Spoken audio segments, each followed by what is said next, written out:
حضرت امام ابو حنیفہ نعمان بن ثابت وفات 150 ہجری کا ایک مناظرہ نقل کیا،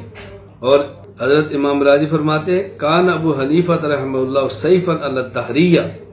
حضرت امام ابو حنیفہ رحمہ اللہ تو دہریت کے خلاف ایک تلوار تھے۔ اللہ اکبر، دہریت کے خلاف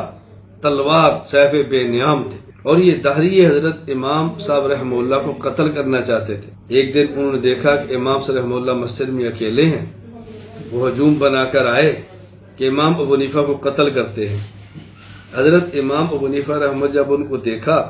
تو آپ نے فرمایا تم ایسا کرو، میں ایک بات تم سے پوچھتا ہوں، مجھے تم اس کا جواب دو، پھر جو تمہارا جی چاہے کرنا۔ انہوں نے کہا جی بتائیں۔ حضرت امام صاحب نے فرمایا تم مجھے یہ بتاؤ کہ ایک شخص یہ دعویٰ کرتا ہے انی رأیت سفینۃ مشحونۃ بالاحمال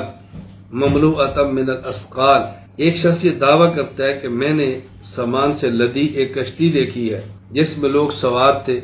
وہ کشتی سمندروں کے موجوں میں رواں دوا تھی، ہوا اس کے مخالف چل رہی تھی، اور اس کشتی کو کوئی چلانے والا حفاظت کرنے والا بھی نہیں تھا، اور وہ کشتی پھر بھی صحیح رخ پہ جا رہی تھی، تو تم بتاؤ کیا عقل اس بات کو مانتی ہے؟ انہوں نے کہا جی ھذا شیء لا يقبلہ العقل، اس کو عقل کیسے قبول کرتی ہے؟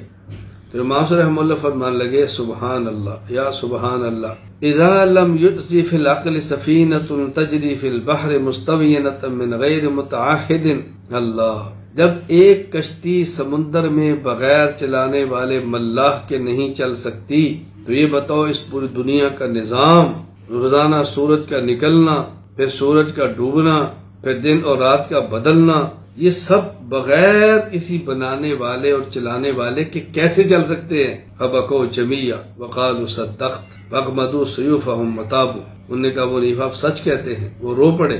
اپنی تلواریں نیاموں کے اندر ڈال دی اور وہاں پر خاموش ہو گئے، توبہ کر لی۔